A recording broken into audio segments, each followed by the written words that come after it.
Pukning Warol Asigidamak Equina Tamjariba number, screen the laser Mokoson and Sing Zerabada 9077-2820001. Video call the Saruga Bining Labadi 7005-707-808. Hariba number Sida Sweden Makedona. Taroma Sida Saruga View, Fondo Pukning Warol. Wenana Chana Bimoina, Nutigi Fongli Bapauxe sing the headlines Karlokochari. Headlines sing a seat Abiramatunda Dongi Tamoida. Pawi wakalon singa do share to bio loina na dom dom nasi no mugi kari tholi dongi punsida me am tambio kene sandok chari bathorum singa sigi matang do rabasu adom na dongi puning do farok wakalon singa do tambio han mamukta do nukti gi phongli ba pause sana le pak tegi maru yo pau khra lo khachari no maning tamle haina ramishor na phongdok re nongmai paiba singna gang rap tokrabi nupi amada MLA Loremba Ramison Lupa Lakama Pikre have a photo go Konana. Yaur. Dima Pudigi Lakpa Trucktigi cookie sing the sale mulle Haina, CM the Wakat Cre. National Highway sing the Shen Mulibasi Tingbangam Dravadigari, Chadhan Bigan Haina, Tidi Sina, Fongdorok Wapam. Fongdokre. And I sing the National Highway sing a city cookie sing the blockade Amukhana, Hauragani Hari. Tampaki mafam singda afas pat sana bakotuna taksin kre haiba wafam asi phongli World Cookie Jo Intellectual Council gi wafam yumpham yaudavani KYKL loinana MNRF na wafam asi sengdorok nei loinana tera kongsang vida cookie militant singna nomai amadi bomb kapsila kre haiba wafam si nongna yauri yu thakpa lakpa mioi amana pressure cooker na thomada nupi ama like na kre haina photo ko kona na phongli Fagaksau ikai ge koibada lamka amasung cookie lane thajilambagi miyamna irang horakre haiba wafamas siyauri train Imphal de yorakadabana kongsang mapung phana senggatabani KK Sharma wafam hai High Court election petition contract yauna case lising mangaga sangwa tara mapan palli hai ojoina hongdo kibo wafamda ko tawduna pause sina phongli Cookie MLA Tara Sogotuna India gi flag Kongo ina ki butu kari action local bage haina committee na hangla po wafam yauri loinana STD CM na CPI M gi National General and Secretary the memorandum vision kare haiba wafam si yauri center na cookie militant singa wari sarba yaning de haiba MLA RK Imona wafam palagdi session kaubang amdaba laibak thibani haiba wafam sini aduga nomai kapsil magi mayokta wakat mi phamkhre Maira Paibi Sing Pamba Mapamada, Car, no with the Lapamio sing now. No make up Silamagi Todo like Canano, Hyper Country to Matam the Sing the Ribo from Lady Lenana. NRC Sanangadabani, Su review to Goodabani Haiba, Uniform Len Low Channel Haiba, what it was local Niamgi, Weba Mifamna. Lenana Esina Gamentaki Pakum, Bicre Supreme Court Gamentaki Pakum, Go Cray Haiba Wapam Siauri, Nuntilgi Ponga Pause. Pandam gi maru iba pau khra molokha charabada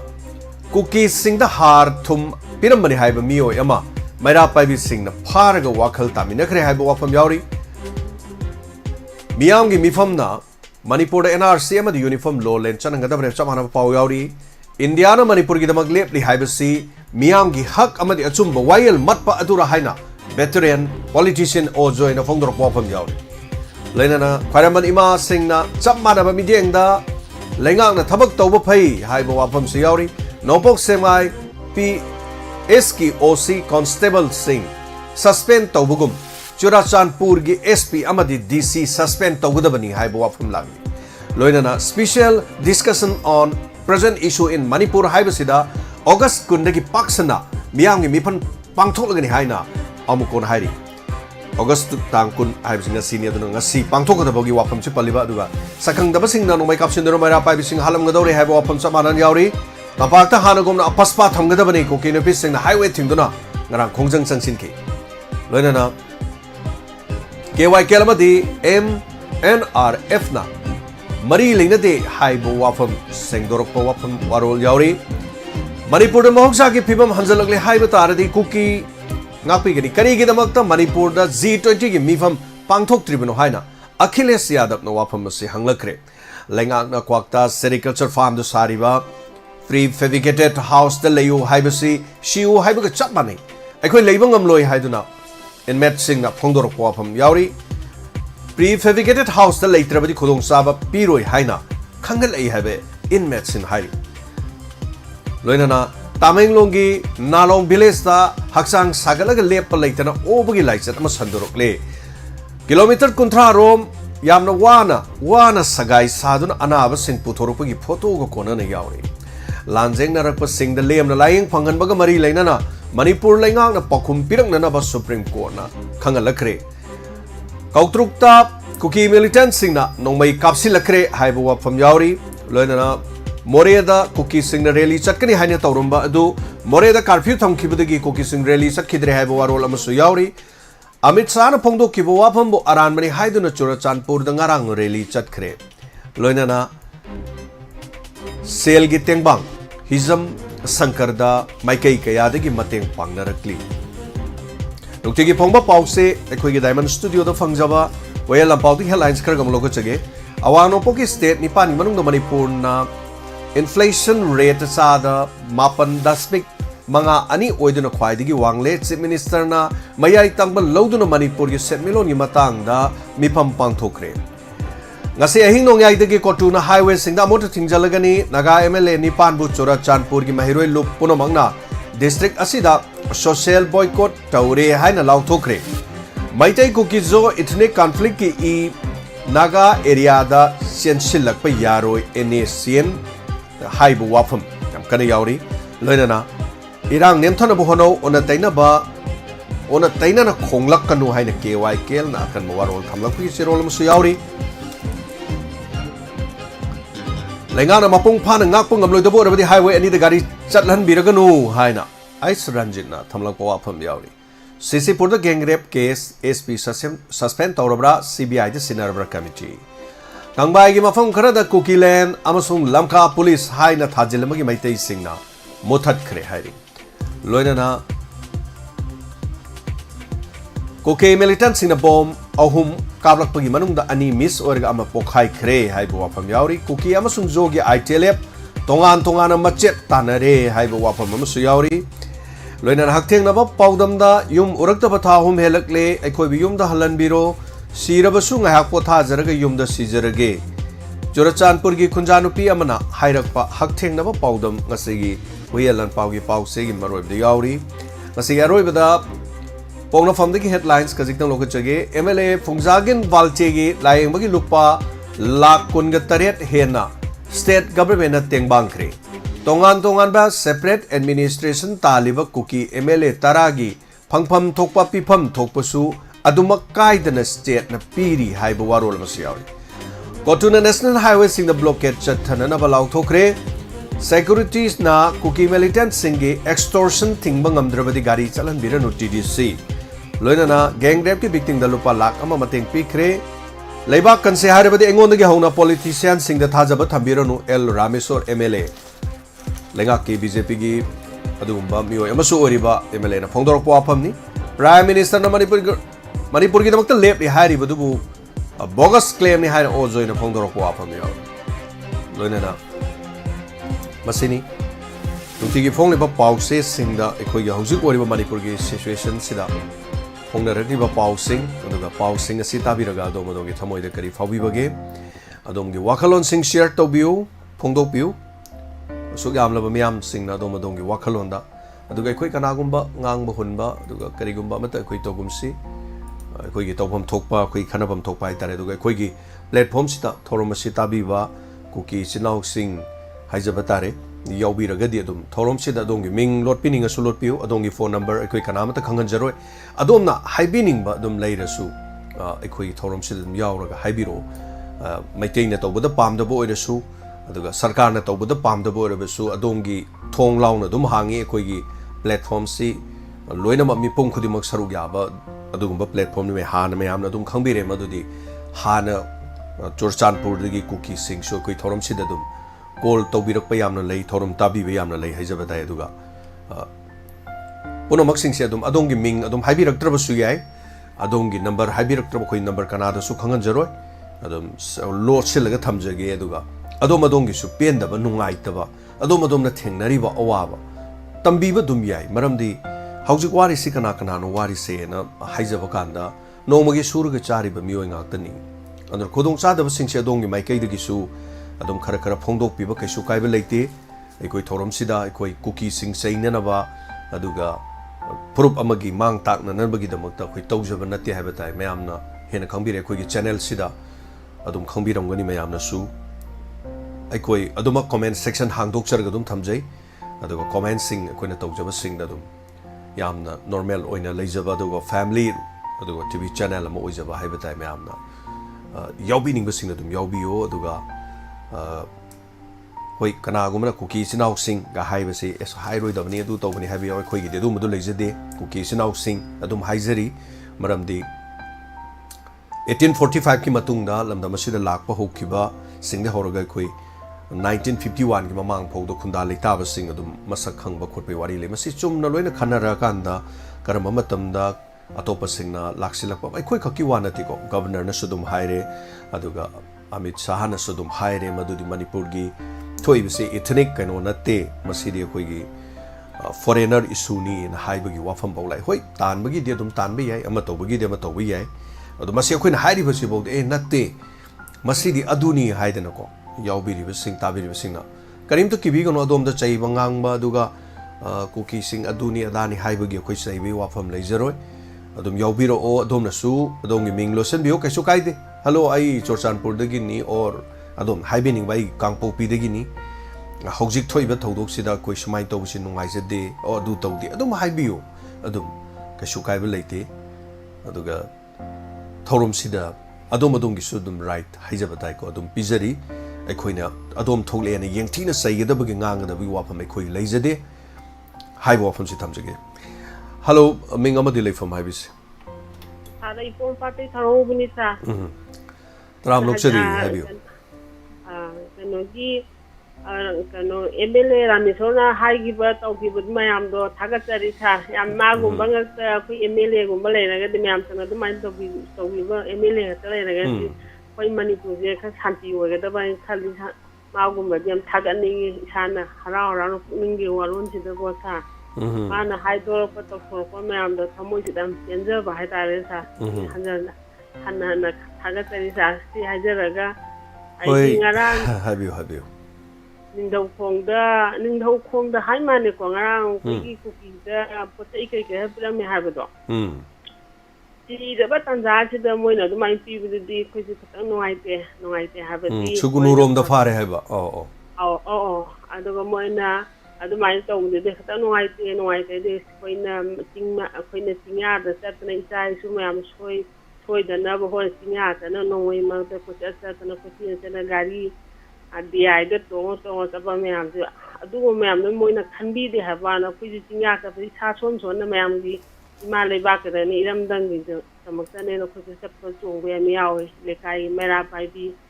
dang ge pung ma pala dai don pung ama ni ko sai gi di irang di le je de no kom pa ti bi ta war ni na ko adu mai ko le ba ge ta mu do ko dang phan jai sa ya je ra ga ado mai no mai to de ta no aje de ha ba ne de sa se no ni cookie de po sai ke tiram do ade de ni waron da haje de sa ya je ra ga thagachari madam hoi sengbudi loina warabani da aduna somda leibiri basung phurup amasi su wabani na yaragadi khangna chana ba maru mapang sing da pochai do poro o lupa su pige haidana soidana hairak po iramgani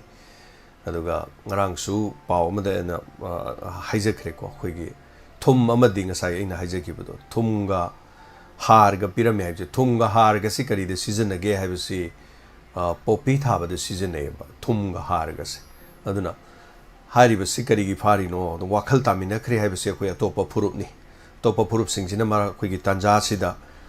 paisa khara phangadi haidana dum torok poduni mi haibisi paisa gi kala kanda loina dum mi kana bangak ni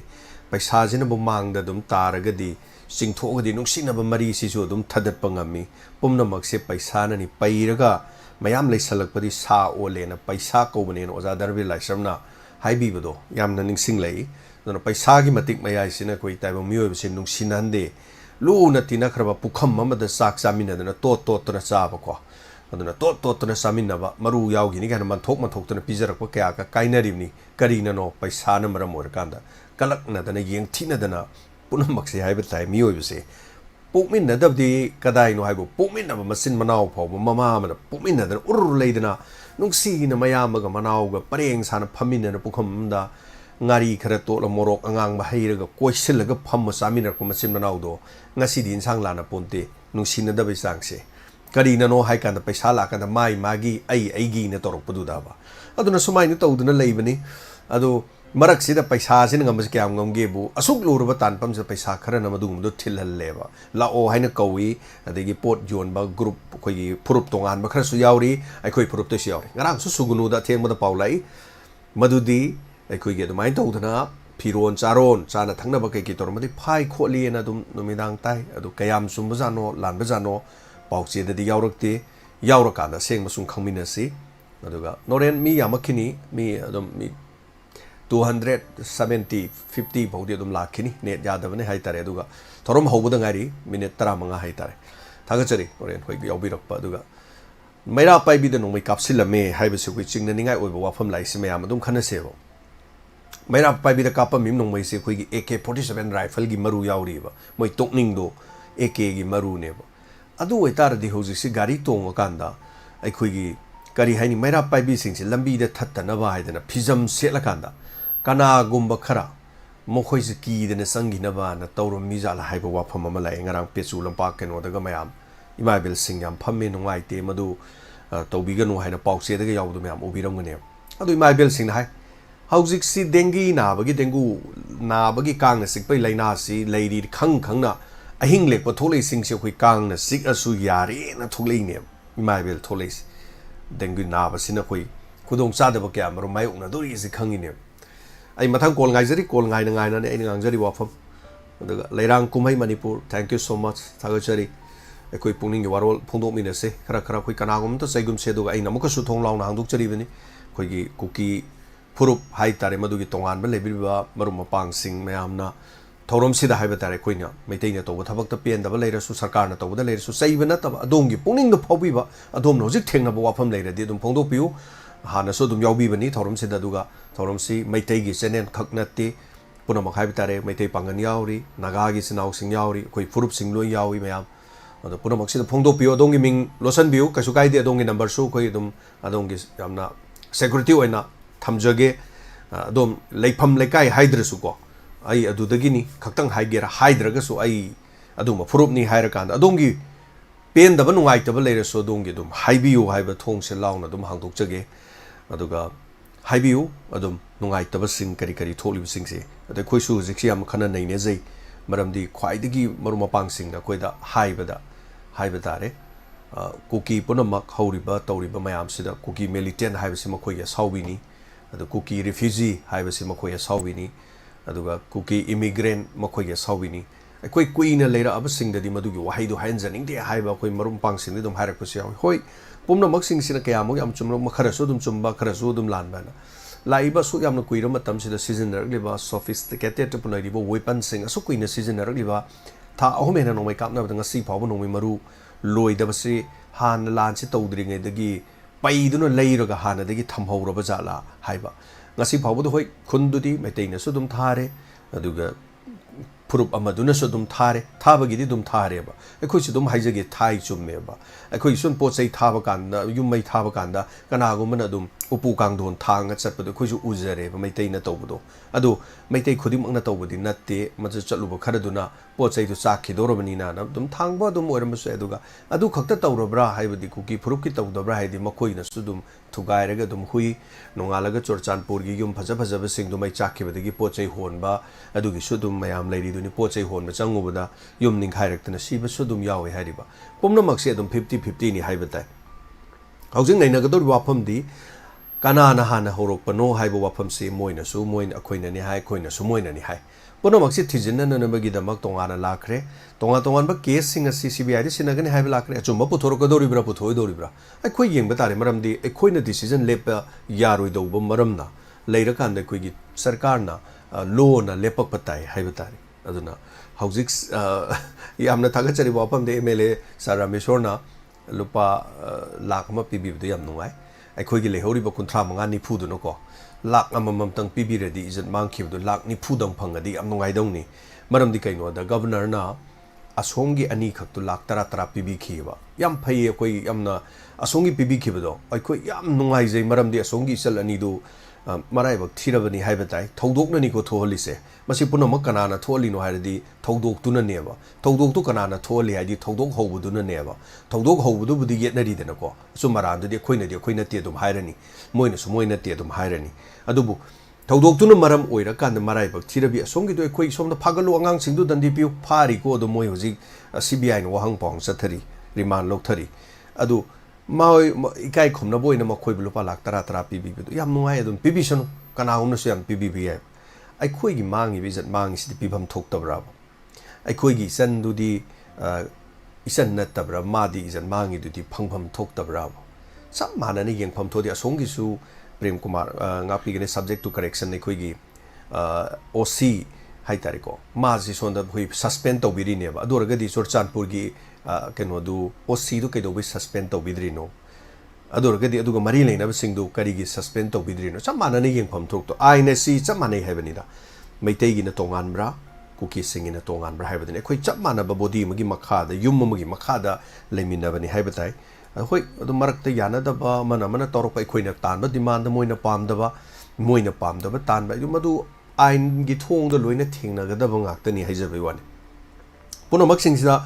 ꯑꯗꯨꯝ ꯌꯥꯎꯕꯤꯔꯛꯑꯀꯥꯟꯗ ꯏꯆꯤꯟ ꯏꯅꯥꯎꯁꯤꯡꯅ ꯃꯤꯡ ꯂꯣꯠꯁꯤꯟꯕꯤꯔꯀꯥꯟꯗ ꯑꯗꯨꯝ ꯌꯥꯎꯕꯤꯌꯨ ꯑꯗꯨꯝ ꯌꯥꯎꯔꯛꯄꯗ ꯑꯩꯈꯣꯏ ꯊꯣꯡ ꯂꯥꯎꯅ ꯍꯥꯡꯗꯣꯛꯆꯒꯅꯤ ꯑꯩꯈꯣꯏꯒꯤ ꯁꯤ ꯒ꯭ꯔꯨꯞꯁꯤꯗ ꯃꯌꯥꯝꯅꯁꯨ ꯑꯗꯨꯝ ꯎꯕꯤꯔꯦ ꯑꯇꯩ ꯑꯩꯈꯣꯏꯒꯤ ꯄꯥꯎ ꯆꯦꯅꯦꯜ ꯃꯅꯤꯄꯨꯔꯤ ꯂꯩꯁꯤ ꯃꯌꯥꯝ ꯈꯪꯕꯤꯔꯝꯒꯅꯤ ꯄꯥꯎ ꯆꯦꯅꯦꯜꯁꯤꯡ ꯀꯩꯀꯩ ꯑꯗꯒꯤ ꯑꯇꯩ ꯇꯧꯔꯛꯄ ꯃꯇꯝꯗ ꯋꯥꯍꯩ ꯋꯥꯇꯥ ꯐꯖꯗꯕ ꯌꯥꯝꯅ ꯍꯨꯟꯕ ꯑꯃꯒ ꯇꯧꯕ ꯃꯩꯇꯩꯅꯁꯨ ꯀꯨꯀꯤ ꯍꯨꯟꯕ ꯀꯨꯀꯤꯅꯁꯨ ꯃꯩꯇꯩ ꯍꯨꯟꯕ ꯑꯗꯨꯝ ꯇꯧꯕꯅꯤ ꯑꯩꯈꯣꯏ ꯂꯥꯏꯚ ꯆꯥꯠꯁꯤꯡꯁꯦ ꯑꯗꯨꯕꯨ ꯑꯩꯈꯣꯏ ꯗꯥꯏꯃꯟ ꯇꯤꯚꯤꯒꯤ ꯂꯥꯏꯚ ꯆꯥꯠꯁꯤꯗꯤ ꯑꯗꯨꯒꯨꯝꯕ ꯄꯥꯛ ꯌꯥꯎꯗꯕꯅꯤ ꯑꯗꯨꯒ ꯃꯁꯤꯃꯗꯤ ꯍꯥꯏꯕ ꯇꯥꯔꯦ ꯑꯩꯈꯣꯏꯅ ꯍ꯭ꯌꯨꯃꯦꯅꯤꯇꯔꯤꯌꯟ ꯆꯦꯅꯦꯜ ꯑꯃ ꯑꯣꯏꯅ ꯊꯕꯛ ꯇꯧꯖꯕꯁꯤꯗ ꯁꯝꯇꯥꯏꯝꯁ ꯌꯥꯎꯔꯛꯄ ꯇꯥꯔꯒꯁꯨ ꯑꯗꯨ ꯑꯩꯈꯣꯏꯅ ꯐꯖꯅ ꯑꯩꯈꯣꯏ ꯃꯣꯗꯔꯦꯠ ꯇꯧꯏ ꯍꯥꯏꯇꯥꯔꯦ ꯑꯦꯅꯤꯋꯦ ꯊꯦꯡꯛ ꯌꯨ ꯁꯣ ꯃꯆ ꯑꯗꯨ ꯃꯊꯪꯒꯤ ꯀꯣꯜ ꯉꯥꯏꯖꯔꯤ ꯀꯣꯜ ꯂꯥꯛꯇꯕꯅꯅꯦ ꯑꯩꯅ ꯁꯨꯝ ꯁꯥꯡꯅ ꯉꯥꯡꯖꯔꯤꯁꯦ ꯑꯗꯨꯒ ꯁꯥꯔ ꯔꯥꯃꯦꯁꯣꯔꯗꯤ ꯃꯃꯥꯡꯗꯁꯨ ꯍꯥꯏꯈꯤꯕ ꯂꯩꯔꯦ ꯇꯉꯥꯏ ꯐꯗ꯭ꯔꯕꯗꯤ ꯑꯩ ꯐꯝ ꯊꯥꯗꯣꯛꯀꯅꯤ ꯍꯥꯏꯕꯁꯤ ꯍꯥꯏꯔꯛꯈꯤꯕꯁꯤ ꯐꯝꯅ ꯂꯨꯗꯦ ꯍꯥꯏꯔꯛꯈꯤꯕꯁꯤ ꯃꯅꯤꯄꯨꯔꯒꯤ MLA ꯃꯌꯥꯝꯁꯤ ꯃꯅꯨꯡꯗ ꯈ꯭ꯋꯥꯏꯗꯒꯤ ꯃꯔꯨꯑꯣꯏꯕꯁꯤ ꯍꯥꯏꯔꯛꯈꯤꯕꯁꯤ ꯑꯩꯅ ꯇꯥꯖꯕꯗ ꯑꯩꯈꯣꯏꯒꯤ ꯁꯥꯔ ꯔꯥꯃꯦꯁꯣꯔꯅꯦ ꯑꯗꯨꯒ ꯁꯥꯔ ꯖयꯀꯤꯁꯟꯅꯦ ꯃꯣꯏ ꯑꯃꯅꯤꯁꯨ ꯑꯣꯏꯔ ꯃꯥꯜꯂꯦ ꯑꯩ ꯁꯨꯝ ꯇꯥꯖꯔꯛꯄꯗꯀꯣ ꯑꯇꯩꯁꯤ ꯐꯩ ꯐꯠꯇꯦ ꯍꯥꯏꯖꯕꯒꯤ ꯅꯠꯇꯦꯀꯣ ꯃꯌꯥꯝ ꯂꯥꯟ ꯂꯧꯕꯤꯗꯕ ꯑꯗꯨꯒ ꯑꯩꯈꯣꯏ ꯊꯦꯡꯅꯔꯤꯕ ꯁꯤꯆꯨꯋꯦꯁꯟꯁꯤꯗ ꯐꯝꯅ ꯂꯨꯗꯦ ꯍꯥꯏꯕ ꯋꯥꯅꯤ ꯑꯩꯒꯤ ꯐꯝꯁꯦ ꯁꯤꯅ ꯂꯨꯗꯦꯅ ꯍꯥꯏꯔꯛꯄꯗꯣ ꯌꯥꯝꯅ ꯃꯌꯥꯝꯗꯁꯨ ꯄꯨꯛꯅꯤꯡꯒꯁꯤ ꯊꯧꯒꯠꯄ ꯄꯨꯛꯅꯤꯡ ꯅꯨꯡꯁꯤꯕ ꯇꯨꯒ ꯆꯨꯡꯕ ꯑꯃ ꯐꯥꯎꯏ ꯍꯥꯏꯇꯥꯏ ꯑꯗꯨꯅ ꯄꯩꯁꯥ ꯂꯩꯇꯕꯒꯤ ꯋꯥꯅꯤ ꯑꯃ ꯇꯧꯕꯒꯤ ꯋꯥꯅꯤꯀꯣ ꯑꯗꯨꯅ ꯏꯆꯟꯗꯨꯒꯤ ꯃꯥꯏ ꯀꯩꯅꯣꯗꯣ ꯑꯩꯈꯣই ꯄꯨꯛꯅꯤꯡ ꯊꯧꯒꯠꯄꯤꯕ ꯌꯥꯏ ꯃꯥꯅ ꯍꯥꯏꯗꯣꯔꯛꯂꯤꯕ ꯋꯥꯐꯝꯗꯣ ꯍꯥꯏꯕ ꯇꯥꯏ ꯑꯗꯨꯅ ꯃꯁꯤ ꯑꯩꯈꯣꯏꯗ ꯇꯧꯈꯤꯕ ꯅꯠꯇꯦ ꯑꯩꯈꯣꯏꯗꯁꯨ ꯊꯣꯛꯏ ꯍꯥꯏꯕ ꯋꯥꯐꯝꯗꯨ ꯆꯞ ꯃꯥꯟꯅꯅ ꯈꯪꯍꯟꯕꯒꯤ ꯋꯥꯐꯝ ꯑꯃ ꯂꯥꯛꯏ ꯑꯗꯒꯤ ꯇꯣꯉꯥꯟ ꯃꯐꯝꯗ ꯈ꯭ꯔꯤꯁꯇꯤꯌꯟꯁꯤꯡꯒꯤ ꯃꯩꯇꯩ ꯈ꯭ꯔꯤꯁꯇꯤꯌꯟꯁꯤꯡꯒꯤ ꯃꯩ ꯊꯥꯗꯣꯛꯄꯤꯕ ꯃꯌꯥꯝ ꯑꯗꯨꯝ ꯇꯥꯕꯤꯔꯦ ꯑꯩꯅ ꯃꯃꯥꯡꯗ ꯑꯗꯨꯝ ꯍꯥꯏꯈꯤꯕ ꯑꯃ ꯑꯩ ꯃꯩꯇꯩ ꯈ꯭ꯔꯤꯁꯇꯤꯌꯟꯅꯤ ꯆꯨꯔꯆꯥꯟꯄꯨꯔꯒꯤꯗ ꯂꯩꯕꯅꯤ ꯑꯗꯣ ꯑꯍꯥꯟꯕꯗ ꯌꯨꯝꯗ ꯑꯗꯨꯝ ꯂꯣꯠꯂ ꯃꯇꯨꯡꯗ ꯀꯣꯟꯅ ꯃꯣꯏ ꯌꯨꯝ ꯃꯩ ꯊꯥꯗꯣꯛꯄꯤꯈ꯭ꯔꯦ ꯀꯥꯏꯅ ꯍꯥꯏꯔꯛꯄ ꯑꯗꯨꯝ ꯑꯩ ꯀꯣꯂꯔ ꯌꯥꯎꯈ꯭ꯔꯕꯅꯤ ꯃꯌꯥꯝ ꯑꯩꯒꯤ ꯊꯥꯒꯠꯆꯕ ꯚꯤꯗꯤꯑꯣꯁꯤꯗ ꯃꯌꯥꯝ ꯌꯥꯎꯈ꯭ꯔꯕꯅꯤ ꯑꯗꯨꯒ ꯃꯩꯇꯩꯒꯤ ꯈ꯭ꯔꯤꯁꯇꯤꯌꯟꯒꯤ ꯃꯅꯨꯡꯗ ꯂꯩꯕꯅꯤ ꯃꯈꯣꯏꯗꯤ ꯈ꯭ꯔꯤꯁꯇꯤꯌꯟ ꯑꯣꯏꯕꯅꯤꯅ ꯀꯔꯤꯁꯨ ꯇꯧꯔꯣꯏꯅ ꯐꯅ ꯀꯨꯏꯅ ꯂꯩ ꯍꯥꯏ ꯌꯦꯁ ꯃꯈꯣꯏꯒꯤ ꯄꯨꯟꯁꯤꯕꯨ ꯀꯟꯕꯤꯔꯛꯈꯤ ꯃꯈꯣꯏꯕꯨ ꯃꯐꯝ ꯑꯗꯨꯗ ꯌꯨꯝ ꯑꯃꯗ ꯃꯣꯏ ꯃꯃꯥꯟꯅꯕꯤꯁꯤꯡꯅ ꯊꯝꯕꯤꯔꯛꯈꯤ ꯑꯗꯨꯒꯤ ꯃꯇꯨꯡꯗ ꯃꯣꯏ ꯊꯣꯛꯂꯛꯈꯤ ꯀꯣꯟꯅ ꯍꯪꯕ ꯀꯥꯟꯗ ꯌꯨꯝ ꯀꯃꯥꯏ ꯇꯧꯔꯦ ꯍꯥꯏ ꯀꯥꯟꯗ ꯃꯩ ꯊꯥꯈ꯭ꯔꯦ ꯍꯥꯏꯌꯦꯕ ꯑꯗꯨꯅ ꯃꯗꯨꯅ ꯁꯥꯈꯤꯅꯤ ꯈ꯭ꯔꯤꯁꯇꯤꯌꯟꯁꯤꯡꯒꯤ ꯌꯨꯝꯗ ꯆꯨꯔꯆꯥꯟꯄꯨꯔ ꯃꯅꯨꯡꯗ ꯆꯨꯔꯆꯥꯟꯄꯨꯔꯒꯤ ꯂꯩꯔꯤꯕ ꯌꯨꯝ ꯃꯌꯥꯝꯗꯨꯒꯤ ꯃꯅꯨꯡꯗ ꯀꯔꯝꯕ ꯃꯩꯇꯩꯅ ꯀꯔꯝꯕ ꯌꯨꯝ ꯑꯃ ꯃꯩ ꯊꯥꯈꯤꯒꯦꯕ ꯆꯨꯔꯆꯥꯟꯄꯨꯔꯗ ꯀꯅꯥꯝ ꯊꯥꯈꯤꯗꯦ ꯍꯣꯏ ꯏꯝꯐꯥꯜ ꯃꯅꯨꯡꯗꯁꯨ ꯀꯨꯀꯤ ꯏꯆꯤꯟꯅꯥꯎꯁꯤꯡꯅ ꯃꯩ ꯊꯥꯕ ꯌꯨꯝ ꯂꯩꯇꯦꯕꯀꯣ ꯑꯗꯨꯃꯥꯏꯅ ꯍꯥꯏꯇꯥꯔꯦ ꯑꯗꯨ ꯆꯞ ꯃꯥꯟꯅꯅ ꯑꯗꯣꯝꯗꯁꯨ ꯃꯩ ꯊꯥꯈꯤꯕꯁꯤꯡ ꯑꯗꯨꯗꯤ ꯃꯩꯇꯩꯅ ꯊꯥꯕꯗꯤ ꯑꯣꯏꯔꯅ ꯁꯣ ꯈ꯭ꯔꯤꯁꯇꯤꯌꯟꯅ ꯈ꯭ꯔꯤꯁꯇꯤꯌꯟꯒꯤ ꯌꯨꯝ ꯃꯩ ꯊꯥꯏꯌꯦꯕ ꯑꯗꯣ ꯁꯤꯁꯨ ꯑꯐꯕꯗꯤ ꯑꯣꯏꯗꯦ ꯍꯥꯏꯖꯔꯤꯕꯅꯤꯗ ꯃꯥꯒꯤ ꯄ꯭ꯔꯣꯄꯦꯒꯦꯟꯗꯥ ꯉꯝꯅꯕꯒꯤ ꯍꯣꯠꯅꯔꯛꯄ ꯇꯧꯔꯝꯕ ꯌꯥꯏ ꯑꯃ ꯇꯧꯔꯝꯕ ꯌꯥꯏ ꯑꯗꯨꯒ ꯊꯥꯒꯠꯆꯔꯤ ꯃꯊꯪꯒꯤ ꯀꯣꯂꯔ ꯑꯃ ꯂꯥꯛꯑꯦ ꯀꯣꯂꯔꯁꯦ ꯂꯧꯈꯠꯆꯒꯦ ꯑꯗꯨꯒ ꯊꯥꯒꯠꯆꯔꯤ